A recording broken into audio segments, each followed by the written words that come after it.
ரிஷபராசிக்காரங்க நல்லது கெட்டதை முழுசாக தெரிஞ்சவங்க. சுக்கிரனை ராசி அதிபதியாக கொண்டவங்க. கிருத்திகை 2ஆம் பாதம் 3ஆம் பாதம் 4ஆம் பாதம் ரோகிணி மிருகசீரிசம் நட்சத்திரக்காரங்க ரொம்ப ரொம்ப புத்திசாலிக்காரங்க. தங்களுடைய கஷ்டத்தையும் கண்ணீரையும் கடுகளவு கூட மற்றவங்களுக்கு தெரியாமல் பார்த்துக்குவாங்க.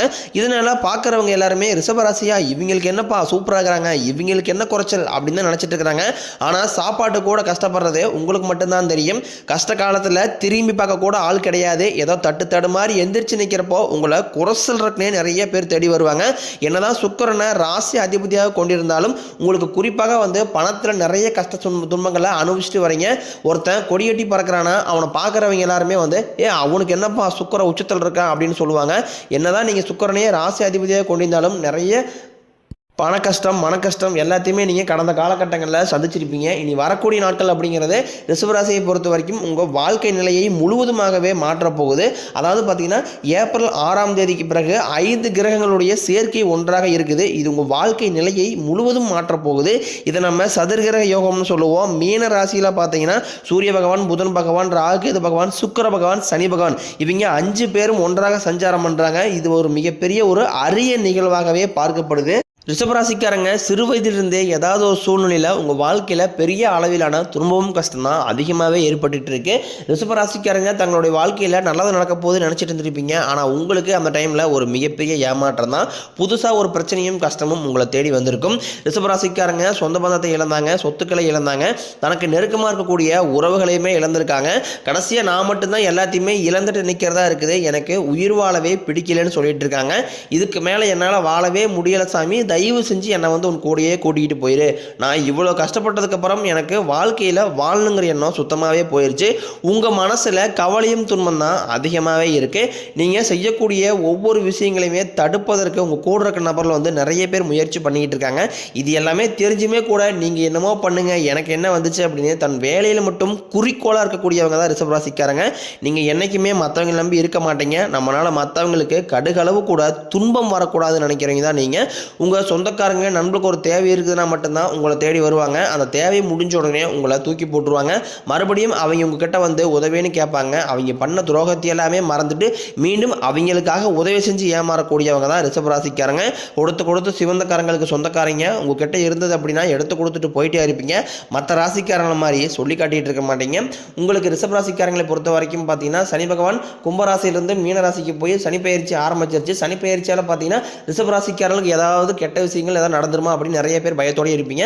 அதாவது சனிப்பெயர்ச்சி மூலமாக ரிஷபராசிக்காரங்களுக்கு எந்த ஒரு தீங்கும் வராது. அது மட்டும் இல்லாமல் மே 14ஆம் தேதி உங்களுக்கு குரு பயிற்சி நடக்க இருக்கிறதுனால உங்கள் வாழ்க்கையில் கடந்த காலகட்டங்களில் பொருளாதார நிலை அப்படிங்கிறது சரியில்லாமல் இருந்திருக்கும். சரியான வேலை கிடைச்சிருக்காது, தொழிலில் பிரச்சனை, குடும்பத்தில் பிரச்சனை, இந்த மாதிரி நிறைய பிரச்சனை எல்லாமே சந்திச்சுட்டு வந்திருப்பீங்க. இனி வரக்கூடிய நாட்களை பொறுத்த வரைக்கும் மிகுந்த ஒரு ராஜயோகத்தை தரக்கூடிய ஒரு காலகட்டமாகவே ரிஷபராசிக்கு பார்க்கப்படுது. ஏன்னா குரு பகவான் பார்த்தீங்கன்னா மே 14ஆம் தேதி வக்ர நிவர்த்தியாகிறார். குரு பகவான் 2ஆம் இடத்துலேருந்து 3ஆம் இடத்துக்கு போய் அங்கே போய் சஞ்சாரம் பண்றாரு. இது ஒரு மிகப்பெரிய ஒரு அரிய நிகழ்வாகவே பார்க்கப்படுது. இது வக்ர நிவர்த்தி அப்படிங்கிறது ரிஷபராசியை பொறுத்த வரைக்கும் நீங்க எதையெல்லாமே இழந்துட்டு கஷ்டப்பட்டு வருத்தப்பட்டு இருக்கிறீங்களோ கண்டிப்பா உங்களுக்கு குரு பகவான் அதை கண்டிப்பா பெற்று தருவார்.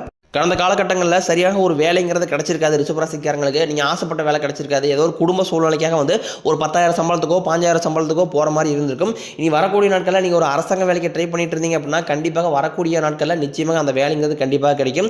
நீங்கள் ஒரு ஐடி ஜாப்போ இல்லை ப்ரைவேட் ஜாப்போ பேங்க் சைடோ நீங்கள் எங்கே ட்ரை பண்ணாலும் நிச்சயமாக அந்த வேலைங்கிறது கண்டிப்பாக உங்களுக்கு கைகூடும். கோர்ட்டு கேஸ்னே ரொம்ப நாட்களாக அலைஞ்சிட்டு இருக்க நபர்களுக்கு விரைவில் உங்களுக்கு சாதகமாகவே தீர்ப்பு வரும். தொழிலில் இருந்த தடைகள் விலகுவது மட்டும் இல்லாமல் தொழில் நீங்கள் செய்யக்கூடிய முயற்சி அனைத்தும் உங்களுக்கு வெற்றியாகவே மாறும். சனி பகவானினுடைய பார்வை உங்களுக்கு நேரடியாகவே இருக்குது. இதனால வருமானம் அப்படிங்கிறது பல வழிகளில் வரும். தொழிலில் லாபம் சற்று அதிகமாகவே கிடைக்கும். அரசியல்வாதிகளை பொறுத்த வரைக்கும் புதிய பொறுப்புகள், புதிய பதவிகள் எல்லாமே தானாகவே உங்களை சேரும். ராகு கேதுவால உங்களுடைய செல்வாக்கு உயரும், உடல் ஆரோக்கியம் மேம்படும், சங்கடங்கள் நீங்கும். மறைமுகமாக உங்கள் தொழில் வாழ்க்கையிலும் சரி இல்லற வாழ்க்கையிலும் சரி நிறைய நபர் தொலை கொடுத்துருப்பாங்க. இனி அவர்களுடைய தொந்தரவு நீ இருக்காது. நீங்களும் ஒரு கம்பெனியில் கிட்டத்தட்ட 5-6 வருஷத்துக்கு மேலே வேலை செஞ்சுருப்பீங்க. ஆனால் நீங்கள் வேலை செய்யக்கூடிய இடங்களில் உங்களுக்கு சம்பள உயர்வு பதவி உயர்வு எதுவுமே கிடைச்சிருக்காது. நீங்களே இரவு பகல் பார்க்காம வேலை செஞ்சுருப்பீங்க, உங்களுடைய சொந்த கம்பெனி நினச்சி வேலை செஞ்சுருப்பீங்க. உங்களுக்கு அப்புறம் வேலைக்கு வந்தவங்களுக்கு எல்லாத்துக்குமே எல்லா சலுகையுமே கிடைக்கும் போது இதை பார்க்கும்போது ரொம்ப மனவேதனைப்பட்டிருப்பீங்க. இனி வரக்கூடிய நாட்களில் உங்களுக்கும் பதவி உயர்வு சம்பள உயர்வு போன்றவை எல்லாமே கிடைக்க போகுது. இனி தொழிலில் நல்ல ஒரு வளர்ச்சி அப்படிங்கிறது ஏற்படும். உங்கள் வார்த்தைக்கு மதிப்பு மரியாதை கிடைக்கும். அந்தஸ்தில் நீங்கள் எதிர்பார்த்த உயர்வை அடைய போகிறீங்க. தொழிலில் இருந்த தடைகள் விலகுவது மட்டும் இல்லாமல் சிலர் புதிதாக தொழில் தொடங்குவீங்க. உற்பத்தியில் இருந்த தடைகள் நீங்கி தொழிலை விரிவு செய்வீங்க. வரக்கூடிய நாட்களில் விற்பனை அதிகமாகும். ஏற்றுமதி இறக்குமதி தொழிலில் நல்ல லாபம் கிடைக்கும். நீங்கள் செய்யக்கூடியது சின்ன தொழிலோ பெரிய தொழிலோ நல்ல ஒரு வளர்ச்சி அப்படிங்கிறது நிச்சயம் ஏற்படும். ரிஷபராசிக்காரங்களுக்கு கடந்த காலகட்டங்களில் திருமண நிலை அப்படிங்கிறது ஒரு மிகப்பெரிய ஒரு எட்டாக்கணியாகவே பார்க்கப்பட்டிருக்கும். ஏன்னா திருமணத்திலையும் பார்த்தீங்கன்னா ரிஷபராசியில் இருக்கக்கூடிய பெண்களுக்கு ஈஸியாக திருமணம் அடைஞ்சிருது. ஆனால் ஆண்கள் தான் ரொம்பவே பாவம். வயது 34 35 38 வயது தாண்டி நிறைய நபர்கள் இருக்காங்க. காரணம் பார்த்தீங்கன்னா ஜாதக சரியில்லை, பொருளாதாரத்தில் பிரச்சனை, இது எல்லாமே ஒரு சில காரணங்களாகவே பார்க்கப்படுது. ஆனால் வரக்கூடிய நாட்களை பொறுத்த வரைக்கும் நீங்கள் எதிர்பார்த்த மாதிரியே நல்ல ஒரு வரன் அப்படிங்கிறது நிச்சயமாக உங்களை தேடி வரும். வாழ்க்கை துணையை இழந்த ரிஷபராசி ஆண்களோ பெண்களோ அடுத்து இரண்டாவது திருமணம் பற்றி யோசிச்சுட்டு இருப்பாங்க. இரண்டாவது திருமணம் பண்ணலாமா வேண்டாமா, அப்படி இரண்டாவது திருமணம் பண்ணும்போது இந்த சமூகம் நம்மளை எந்த மாதிரி பார்ப்பாங்க, சொந்தக்காரங்க தப்பாக பேசிடுவாங்களா அப்படிங்கிறதுக்காக நிறைய பேர் யோசிச்சுட்டு இருப்பீங்க. ஆனால் வயதும் 30 35 ஆகி போச்சு, நீ எதுக்கு அப்படி சிங்கிள் பேரண்டாகவே இருந்துடலாம் அப்படின்னு நிறைய பேர் நினைப்பீங்க. ஆனால் இப்போ இருக்கக்கூடிய பொருளாதார சூழ்நிலையும் இப்போ இருக்கக்கூடிய காலகட்டத்தை பார்க்கும்போது ஒரு சிங்கிள் பேரண்டால இந்த சொசைட்டியை சர்வே பண்ணுறது ரொம்ப ரொம்ப கடினம். கண்டிப்பாக நீங்கள் எதிர்பார்த்த மாதிரி நல்ல ஒரு மறுவாழ்க்கை அப்படிங்கிறது நிச்சயமாக உங்களுக்கு அமையும். குழந்தைய பார்க்கறதுக்காக இயங்கியவர்களுக்கு நீங்களும் போகாத கோயில் இருக்காது, போகாத ஹாஸ்பிட்டல் இருக்காது, பார்க்காத ட்ரீட்மெண்ட் இருக்காது. என்னடா நம்மளுக்கு மட்டும் குழந்தை பாக்கியமே இல்லை அப்படின்னு ரொம்ப வேதனைப்பட்டிருப்பீங்க. வரக்கூடிய 6-7 மாதங்களுக்குள்ள குரு பெயர்ச்சி மூலமாக உங்களுக்கு உடல் சார்ந்த பிரச்சனைகள் அனைத்தும் முழுவதுமாகவே நிவர்த்தியாகி உங்களுக்கு இந்த வருடத்துக்குள்ள விரைவில் பிள்ளை பேர் பாக்கியம் அப்படிங்கிறது உண்டாகும். காதலில் அதிகமாக தோல்வி அடையக்கூடிய ராசி அப்படின்னா அது பெரும்பாலும் ரிஷபராசிக்காரங்க தான். ஏன்னா காதலை வெளிப்படுத்துவாங்க, அந்த காதல் ஒத்துக்க மாட்டாங்க. அப்படி லவ் பண்ணிட்டு இருப்பாங்க. அப்படிலாம் வீட்டில் போய் சொல்லும் போது வீட்டில் இருக்கக்கூடிய பேரண்ட்ஸ் எல்லாம் ஒத்துக்க மாட்டாங்க. இந்த மாதிரி நிறைய பிரச்சனைகள் எல்லாமே ரிஷபராசிக்காரங்க கடந்த காலகட்டங்களில் சந்திச்சிருப்பீங்க. நீ காதலை வெளிப்படுத்தும் போது அந்த காதல் நிச்சயமாக உங்களுக்கு கைகூடும். வீட்டில் இருக்கக்கூடிய பெரியவர்கள் மூலமாக உங்களுக்கு காதல் திருமணம் செய்து வைக்கக்கூடிய வாய்ப்பு எல்லாமே உங்களுக்கு பிரகாசமாகவே இருக்குது. பிரிந்திருக்கக்கூடிய கணவன் மனைவி எல்லாமே மீண்டும் ஒரு முறை பேசக்கூடிய வாய்ப்பு கிடைக்கும் பட்சத்தில் கண்டிப்பாக ஒரு முறை மீண்டும் பேசினால் நிச்சயம் சேர்ந்து வாழக்கூடிய வாய்ப்புகள் எல்லாமே உங்களுக்கு பிரகாசமாகவே இருக்குது. பெண்களை பொறுத்த வரைக்கும் வாழ்க்கையில் சங்கடங்கள் நீங்கும். குடும்பத்தில் உங்களுடைய ஆலோசனைக்கு நல்ல ஒரு மதிப்பு மரியாதை கிடைக்கும். கடந்த காலகட்டங்களில் நீங்கள் எதையெல்லாமே இழந்துட்டு கஷ்டப்பட்டுருக்கீங்களோ அது எல்லாமே மீண்டும் பெறக்கூடிய ஒரு காலகட்டமாக உங்களுக்கு வரக்கூடிய ஒரு 6-7 மாதங்கள் அப்படிங்கிறது உங்களுக்கு இருக்குது.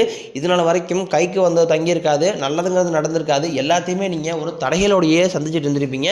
இனி வரக்கூடிய நாட்களில் அந்த தடைகள் அப்படிங்கிறது இருக்காது. வேலை இல்லாத நபர்களுக்கும் பார்த்தீங்கன்னா உங்களுக்கு இந்த ஏப்ரல் மாதம் முதலே நீங்கள் எதிர்பார்த்த மாதிரி நல்ல ஒரு வேலை அப்படிங்கிறது நிச்சயம் கிடைச்சிருக்கும். வேலை இருக்கிற நபர்கள் தயவு செஞ்சு வேலையை விட்டுறாதீங்க. ரிஷபராசிக்காரர்களுடைய எளிமையான பேச்சு திறமையால் நீங்கள் அனைவரையுமே கவர்ந்து இழுத்துடுவீங்க. சமூகத்தில் உங்கள் பெயருக்கும் புகழுக்கும் படிப்படியாக முன்னேற்றம் வரப்போகுது. சிலருக்கு படிப்பதற்காகவும் வேலை விஷயமாகவும் தொழில் விஷயமாகவும் வெளியூர் வெளிநாடு போகக்கூடிய வாய்ப்புகள் விரைவில் கிடைக்க போகுது. கடந்த காலகட்டங்களில் உங்களுடைய குடும்பத்தில் எந்த ஒரு சுப நிகழ்ச்சியுமே நடந்திருக்காது. இனி வரக்கூடிய நாட்களில் உங்கள் வீட்டில் திருமணம் சீமந்தம் புதிதாக வீடு கட்ட ஆரம்பிப்பீங்க. கிரகப்பிரவேசம் போன்ற சுப நிகழ்ச்சி எல்லாமே நடக்க போகுது. சிலர் புதிதாக தொழில் தொடங்கலான்னு முயற்சி பண்ணுவீங்க. அந்த முயற்சி எதிர்பார்த்த உதவிகள் உங்களுக்கு நிச்சயம் கிடைக்கும். ரிஷபராசியை பொறுத்த வரைக்கும் நீங்கள் ஆண்களோ பெண்களோ அரசு வேலையோ தனியார் வேலையோ கூலி வேலையோ நீங்கள் எதிர்பாராத வருமானம் அப்படிங்கிறது உங்களுக்கு இரட்டிப்பு மடங்காக கிடைக்க போகுது. வேலையில் இருந்த பிரச்சனை தடுமாற்றம் உங்களுக்கு முழுவதும் மறைய போகுது. இனி வரக்கூடிய நாட்களில் ரிஷபராசிக்காரங்களுடைய வளர்ச்சி அப்படிங்கிறது ரொம்ப அபரிவிதமாக இருக்க போகுது. உங்களுடைய சொந்தக்காரங்களும் உங்களுடைய நண்பர்களுமே பார்த்தீங்கன்னா உங்கள் மீது பொறாமை கொள்ள போகிறாங்க.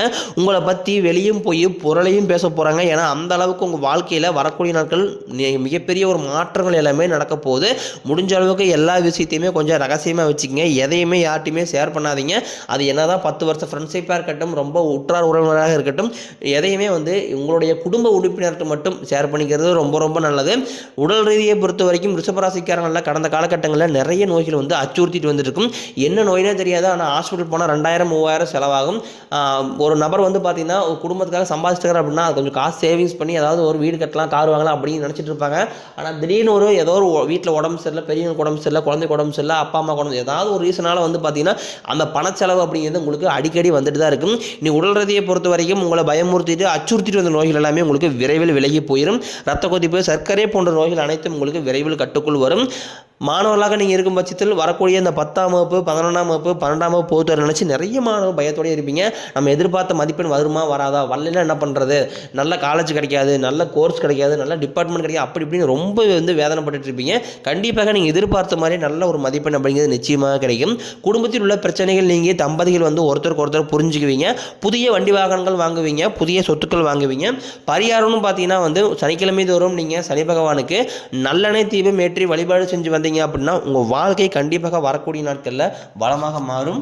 இனி வரக்கூடிய ஒரு 6-7 மாதங்கள் அப்படிங்கிறது ரிஷபராசியை பொறுத்த வரைக்கும் மிகுந்த ஒரு ராஜயோகத்தை தரக்கூடிய ஒரு காலகட்டமாகவே உங்களுக்கு பார்க்கப்படுது.